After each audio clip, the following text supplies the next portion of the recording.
Assalomu alaykum. Va alaykum assalom, assalomu alaykum. Va alaykum assalom. Savolim bor edi. Qur'ondagi Sijjin haqida. Bu kitobmi yoki bandalarning amallari yoziladigan bir boymi? Nima o'zi u Sijjin? Qanday tushuniladi? Alloh subhanahu va taolo Al-Isro surasining 13-14-oyatida shunday deydi-da: "Va kullu insani alzamnahu ta'irahu fi 'unuqihi." Biz har bir insonning amalini bo'yniga bog'lab qo'yganmiz. Va qiyomat kuni unga kitob chiqaramizki, unga ochilgan holda ro'baro bo'lur. Bu Qur'on oyatida Alloh subhanahu va taolo aytayapti, insonning amali bu insondan ajrab bo'lmaydigan darajada insonga bir muhrlanib boryapti.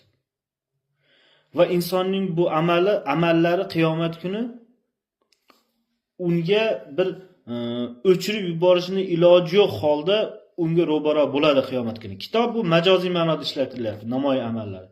Chunki Qur'oni Karimda muhkam va mutashabihat oyatlar bor. Muhkam oyatlar bular to'g'ridan to'g'ri tushuniladi. Unga ta'vil qilishlik, majoziy ma'nolar berilmaydi.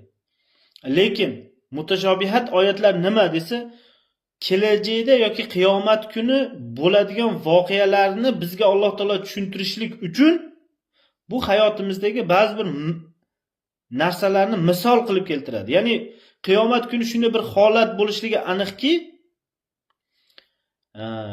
bizi amallarimiz katta bir rol o'ynaydi. Biz amallarimizdan qochib qutula olmaymiz.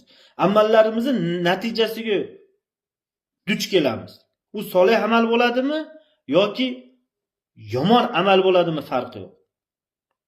Mana shuni Alloh taolo bir kitob sifatida Qur'onda nima beryapti? Misol tariqasida kelyaptiki, biz har bir insonning amalini bo'yniga bog'lab qo'yganmiz va qiyomat kuni unga va nukhriju lahu yawmal qiyamati kitaban yalqahu manshuran.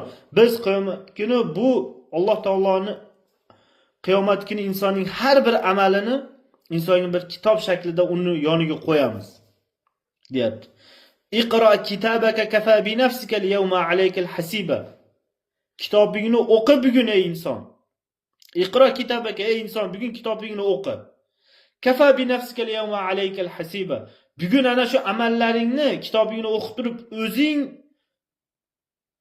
hisob kitob qilishlik bo'yicha o'zing kifoya bo'lasan. Ya'ni insonga shunday bir kitob beriladiganki, u kitob orqali yo inson lazzatlanadi, ana namoyiy amallar orqali yoki azoblanadi. Va inson o'zigina guvoh bo'ladi u kitobini, ya'ni amallarini qanaqa ekanligiga. Bu nafaqat qiyomat kuniga tegishli, balki bu dunyoga ham tegishli. Hozir ham biz o'zimizni kitobimizni o'qib turishligimiz kerak. Agar yaxshi e'tibor bersak, biz qaysi darajada zalolatga ketyapmiz, qaysi darajada haqda yuribmiz, qaysi darajada Alloh taologa yaqinmiz, uzoqmiz, qaysi darajada haromga aralashganmiz, qaysi darajada nimamiz, biz o'zimizni yaxshi e'tibor bilan qarasak, amalimizga hozir ham kitobimizni o'qisak bo'ladi. Endi mana shu as-sijjin so'ziga qaytamiz. Bu oyatda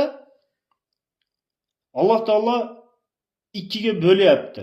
Ya'ni Mutaffifin surasida. Yomon namoyiy amallar, ya'ni fojirlarning namoyiy amallari lafi sijjin, sijjinda yoziladi. Solihlarning yaxshi kalla inna kitabal abror lafi illiyin.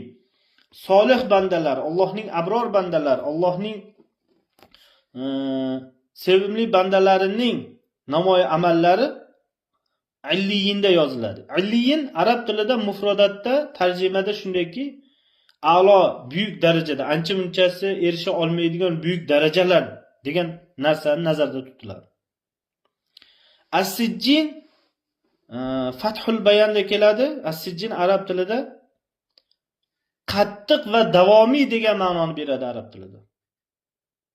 Ya'ni fojirlarning namoyi amallari qattiq azoblaydi va davomiy azoblaydigan natija beradi. Ma'nosi nima bo'ldi shunda?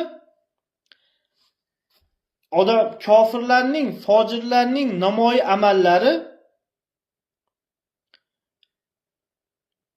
qattiq azob beradigan shuni bir holatga olib boradi. Shunaqa holatda yozilyapti namoyi amallari. Shunaqa o'zgarmas, shunaqa bir davom etadigan bir azobga duchor qiladi. Solihlarning namoyi amallari ularni illiyun, ya'ni ancha bunchasi yetisha olmaydigan buyuk darajalarga yetkazadi. Va mana shu oyatning yana ham tushunishlik uchun yuqoridagi oyatlarga ham bir qator qarab qo'yishlik kerak. Chunki Alloh taolo butun insoniyatga bir qoidani taqdim qilyapti. Aytayapti: "Vaylul lil mutaffifin." Odamlarning haqqini urib qoladiganlarga halokat bo'lsin. Va odamlarning haqqini urib qolishlikni kichkina amalini misol qilib keltiryapti. Qanaqa bo'ladi odamlarni amalini urib qolishlik qanaqa bo'ladi desa, alladina idaktalu alan nas yastawfun. Qachonki ular odamlardan biror narsani talab qilyapsa yo sotib olyapsa, o'lchab olyapsa, to'liq o'lcha deb talab qiladi o'zini haqqini. Bu ko'pchilik savdogarlar bilangina bog'lab qo'yadi. Aslida bu savdogarga emas, hammamizga tegishli. Oddiy odamdan boshlab podshohlargacha, mamlakatlargacha tegishli. G'olib bo'lib turgan qavmlargacha tegishli. Chunki jamiyatlar qisqa, kichkina amallardan katta jamiyatlar paydo bo'ladi. Masalan, har bir inson birinchi odamlardan nimani talab qiladi? Insofni talab qiladi. Ya'ni men haqqimda yaxshi fikrda bo'lgin deydi. Yomon fikrda bo'lmagin deydi. Yo menga yolg'on gapirma deydi. Yoki meni haqqimni yema deydi. Yo meni aldama deydi. Har bir masalada. Yo men haqqimda yomon fikrga bormagin deydi. Yoki meni kechirgin deydi. Har doim o'zining haqqini talab qiladi. Lekin boshqalarni haqqini berayotganda nima qiladi? Va idza kaluhum aw wazanuhum yukhsirun. Lekin o'zi boshqalarning haqqini berayotganda boshqalarning haqqini yeydi. O'lchayotganda yoki taroziga solayotganda odamlarning haqqini yeydi deb aytayapti. Bu kichkina misolni keltiryapti Qur'oni Karim, lekin aslida bir qoidani misol keltiryapti-ku, o'zi odamlardan bir narsani talab qilayotganda o'zining haqqini talab qiladi, lekin odamlarga berayotganda yo ulardan metrdan uradi yoki tarozidan uradi deyapti. Biz nima qilishimizga buyuryaptiki Alloh taolo? Ya'ni odamlardan bizga qanday muomala bo'lishini xohlasak, biz ham xuddi shunday bo'lishimiz kerak ekan, odamlarning haqqini yemashimiz kerak ekan. Bu umumiy bir qoidani Alloh taolo bizga aytayapti. Bunaqa pastkash bo'lmas kerak deyapti-da, ya'ni halokat bo'lsin shunday odamlargaki, o'zlarining haqqini odamlardan talab qiladi, lekin o'zlari odamlarning haqqini bermaydi. Odamlarning haqqi nima? Ana shu odamlar haqqi, bizga odamlar qanday yaxshi muomalada bo'lishini xohlasak, biz ham ularga xuddi shunaqa muomalada bo'lishligimiz kerak ekan. Alay hozir kunda jamiyatlarda ham xuddi shunaqa, masalan katta mamlakatlar ham mana shu qoidani asosida. Ularning mamlakatlariga borsangiz, qonunga amal qil deydi, demokratiya deydi, qonun buzma deb odamlarni, xalqni manfaatini o'ylaydigan juda kuchli qonunlari bor. Shuni insoniyatdan, odamlardan talab qilib oladi. Lekin o'zlari boshqa mamlakatlarga siyosat qilib borishganida ularning resurslarini o'g'irlashadi, boshqa qiladi. U yerda hech qanaqa adolatni o'rnatishmaydi. Korrupsiya yo'llari bilan odamlarni saylovlarigacha aralashishadi. Hozirgi kunda dunyoda shunaqa bo'layapti. Afrikaning resurslarini o'g'irlayapti butun dunyoda. O'sha kambag'al mamlakatlarni katta mamlakatlar borib o'g'irlaydi, boshqa qiladi. Nimaga? Chunki o'zlarining mamlakatlarida shu qoida haqqini talab qilib olishadi, xalqini. Lekin boshqa qavmlarga kelganda kuch yo'q, holsiz qavmlardan umuman ularga unaqa muomala qilishmaydi. Alloh taolo shularga aytib, shularga halokat bo'lsin. Ala yadhunnu ulayka annahum mab'uthun. Bu odamlar qayta qiyomat kuni tirilishliklariga haqida o'ylashmaydimi? Liyawmin azim, ana o'sha buyuk kundan,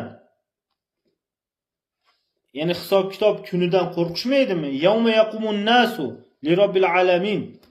Odamlar olamlarning Robbisi bo'lgan Allohning huzurida turishlikdan qo'rqmaydilarmi? Kalla inna kitabal fujjari lafi sijjin. Shak shubhasiz, albatta fojirlarni namoyi amallari sijjindadir, ya'ni sijjinda yozilyapti. Qattiq va davom etadigan azob ularni kutyapti. As-sijjin haqida ba'zi bir mufassirlar aytadi, sijjin bu yer tagidan 7 qavat yerni tagidagi bir tosh bor, ashini tagida shayton bor va hokazo, ashi toshni tagida ana shu kofirlarning yomon amallari yoziladi degan shunaqa bir rivoyatlarni yozishib olgan. Aslida bular hammasi safsata. Ibn Kasir rahmatullohi alayh o'zining muqaddimasida 1-jildni 10-stranitsasida, Ibn Kasir 1-jild 10-stranitsasida shuna bir so'z ishlatadi, zo'r so'z ekan. Men hayron qoldim o'qib. Aytadiki, sahobalar va Ibn Abbos roziyallohu anhuga o'xshagan buyuk sahobalar, bular sodda ham bo'lgan. Shuning Madinada ko'p yahudiylar bo'lgan va ular islomni qabul qilganlari ham bo'lgan va munofiqona islomni qabul qilganlari ham bo'lgan. Va ular oldingi payg'ambarlarning tarixlari, dindan xabarlari bo'lgani uchun ham ba'zi sahobalar Qur'onda biror narsani tushunmasa, ulardan so'rab turgan. Ya'ni sizlarda qanaqa rivoyatlar bor, sizlarda buni islomda Isroiliyat rivoyatlari deb aytiladi. Shuning uchun ham Buxoriyda ko'p hadis kitoblarida Bani Isroildan kirgan ko'p rivoyatlar kirib ketgan. Ibn Kasir rahmatullohi alayh shu yerda bir fikrda aytadiki, qachondir bir sahobalar ba'zi yahudiylardan bir narsani so'rasa deydi, yo ataylab yolg'on gapirasdi yahudiylar, aldab ba'zi bir narsani to'qib chiqarasdi musulmonlarning ustidan kulish uchun, yoki ba'zilar rostdan haqiqiy rivoyatlarni aytib qo'yardi. Masalan, bu rivoyatlar, masalan bu sijjin, bu yer tagidagi 7 qavat yer tagidagi tosh bor, uni tagida turibdi degan bu rivoyatlar, bu mana shu yahudiylar tomonidan musulmonlar ustidan kulishlik uchun o'ylab chiqilgan rivoyatlar. Bunda umuman hikmat yo'q. Al-Alliyin desa bu 7 qavat osmonning ustida yoziladigan shunaqa bir kitob yo'q. Unaqa narsa yo'q. Bu yerdagi kitob haqida mana Al-Isro surasini o'qidik. Bu insonni bo'yniga osilib borayotgan uning har bir amali, undan ajrab bo'lmaydigan bir insondan ajratib bo'lmaydigan insonning namoyi amali. Endi ana o'sha namoyi amalini natijalari as-sijjin, kofirlarning amallarining fojir amallar. Kofirlarni va Xudoning buyrug'iga amal qilmaydigan, harom ishni qiladigan odamlarning namoyi amallarining natijasi qattiq davom etadigan, as-sijjinning ma'nosi nima bo'ldi? Qattiq davom etadigan azob. Bu azob ning zikri Qur'onda ishlatilgan. Qur'onda odati shundayki, mu'minlar uchun xushxabar so'zlari kelgan, kofirlar uchun ogohlantirishlik xabari. Mana shu as-sijjinning ma'nosi Qur'onda kofirlarni ogohlantirilgan oyatlar ham nazarda tutiladi. Ya'ni ularni halokat kutayotganligi. O'zgarmas Allohning qonunlari. Buni yozib qo'yildi, bo'ldi. Mana shu oyatdan bahoiylarga ham bir raddiya sifatida bo'ladi agar ular yaxshi tushunib o'qisa. Qur'oni Karimdagi oyatlar, Qur'oni Karimdagi buyruqlar u insonning hayotida chambarchas pechatlanib, muhrlanib qolgan amallar haqida gap ketadi. Uni o'zgartirishning iloji yo'q bo'ladi. Shuning uchun ham Qur'oni Karim qiyomatgacha deyiladi. Uni misolini olamiz, masalan, Alloh taolo nima sababdan aroqni harom qildi? Siz Chunki uni ziyoni kattada. Hech qachon Alloh taolo bu hayotda bir kun kelib aroq halol deb qolmaydi-da, shunaqa bir shariat tushmaydi hech qachonki kelib endi aroq joiz deydigan shariat tushmaydi. Chunki bu harom narsa, u insoniyatga dunyo tugab ketgungacha insoniyatga ziyon yetkazadi-da. Endi qandaydir bir din kelib da'vo qilsa ki aroq halol desa, u sharmanda bo'laveradi. Chunki u yomon narsani halol deb aytayapti-da, Qur'onga zid chiqyapti. Qur'ondagi shu buyruqlar hamma men misol aroqni misol keltirdim. Hamma buyruqlar as-sijjin, ya'ni kofirlarni ogohlantirilgan buyruqlar hammasi as-sijjinda, ya'ni qattiq davom etadigan azob. Bu Qur'onda zikr qilingan. Al-aliyin ana o'sha jannatul firdaus, insoniyat uchun, solih bandalar uchun va'da qilingan darajalar. U ham Qur'onda zikr qilingan. O'zgarmas kitobda zikr qilingan degan ma'noni beradi. Shuning uchun biz nimaga tayyor turishimiz kerak? Biz har kuni o'zimizni Payg'ambar sollallohu alayhi vasallam aytganda, mu'min har kuni yotishdan oldin o'zini hisob kitob qiladi. Mana Qur'oni Karimda Alloh taolo aytayapti-yu. Juda ham insonni bir titratadigan, bir insonni larzaga soladigan oyat. Alloh taolo aytayapti: "Va kullu insani alzamnahu ta'irahu fi 'unuqihi." Biz har bir insonni bo'yniga uni amalini ilib qo'ydik. Va nuxriju lahu yawmal qiyamati. Biz qiyomat kuni uni amallarini unga chiqaramizda kitob holatda. Ochiqdan ochiq uni yoniga tashlaymiz kitob holatda. Iqro kitabaka kafa bi nafsika. O'qi kitobingni. Ya'ni amalingni o'zing o'qi. O'zing kifoyasan bugun hisob kitob qilishlik uchun inson deyapti. Ya'ni qiyomat kuni inson shunday bir holatga tushadiki, aytadi, amallarimizga o'zimiz guvoh bo'lamizda va o'zimizni boshimizga tushayotgan amallarimiz natijasida o'zimiz boshimizga tushayotgan azobni o'zimizgina his qila olamiz. Ana shu kitobni faqat qiyomat kuni o'qimaymiz, biz bu dunyoda ham hozir ham o'qiymiz-da, bunday qarasak. Hozir ham biz vijdonimiz o'qitib turadi, yo'qitib turadi, qaysi darajada Xudodan uzoqlashganimizni, qaysi darajada gunohlarga aralashib ketayotganligimizni, qaysi darajada yolg'onga botib ketayotganligimizni, qaysi darajada haromga aralashib ketayotganligimizni, qaysi darajada bir gunoh bilan ustimizni gunohlar bilan o'rayotganligimizni biz sezamiz, qalbimiz his qiladi. Mana shu kitobni o'qisak bo'ladi, hozir bir daqiqa o'tirib hammamiz bir o'ylansak bo'ladi, biz kitobimizga bitta nazar solsak. Kitobdan murod mana shu namoyi amal, qiyomat kuni amallarning natijasi insonga ro'para keladi. Oxirida bir misol keltiraman. Hozirgi kunda insonni boshida karyer qiladigan bir umri bo'ladi. Yosh, belida baquvvati, shunaqa bir holati. U ashi karyera qiladigan vaqtda ko'p mehnat qilib, yalqonlik qilmasdan harakat qilib mehnat qilsa, u qariganda ya kuchini yo'qotganda ashini mevasini, yaxshi natijalarini yeydi. Agarda u yaxshi mehnatni qilmasa, uni natijasida u yo ash qariganda og'ir ishlarni qilishga majbur bo'lib qoladi. Ana o'sha namoyi amalini o'qishni boshlaydi ashini, ya'ni oldingi qilgan ishining natijasini bu yoqda ko'rishni boshlaydi.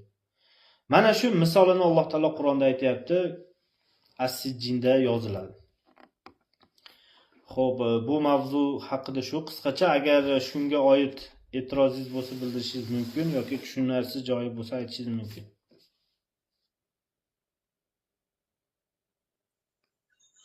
Shunda amal daftar 10 tarafdan beriladi deydi-ku oyatda. Demak, u ham o'zi majoziy ma'noda gapda. Ya'ni amal daftar 10 tarafdan beriladi degani holati yaxshi holatda turadi degan ma'nodami shunda? Albatta, qaraymiz. Unga Alloh bo'ladi degan mazmundan maqsad. Qiyomatda 10 tomondan amali 10 tomondan beriladi degani mana boya aytib o'tdim, bu majoziy ma'noda aytilyapti. Ya'ni bu kitob yonib ketib qoladi-yu, agar inson bu kitob bilan jahannamga tushsa. Bu tabiiy kitob emas, ya'ni bu kitobdan murod insonning amali duch keladi, qilgan amalining ko'rinishi. O'zi kitob so'zini ham har xil ma'nolari bor. Misol hozirgi kunda qaraylik, kitob bu mana bu yozilgan kitob holatda ham bo'ladi, manaqa kitob. Yana kitob bo'ladi, elektron varianti ham bo'ladi. Yana bir kitob bo'ladi, tariximiz ham bo'ladi. Bu обязательно kitob desa bunaqa emas, balki kitob bu insonning amallarining bir yig'indisi qiyomat kuni. Kim 10 tomondan kelsa degani, ya'ni ana o'sha Allohning buyurgan hukmlari bilan yashagan inson bo'lsa, solih inson bo'lsa, u baxtda yashaydi. Ya'ni u hisob kitob oson bo'ladi, Alloh va'da qilgan alliyin jannat oliy darajalarga erishadi. Agar fojir bo'lsa, u sijjinda ketadi, ya'ni qattiq davom etadigan, uzoq davom etadigan azobga duch kelib qolamiz. Agar shuni o'zimiz saqlamasak. Shu bu majoziy ma'noda. Tushunarli, rahmat. E'tirozlar yo'qmi? Yo'q, e'tirozli yo'q, tushunarli bo'ldi. Misollari bilan.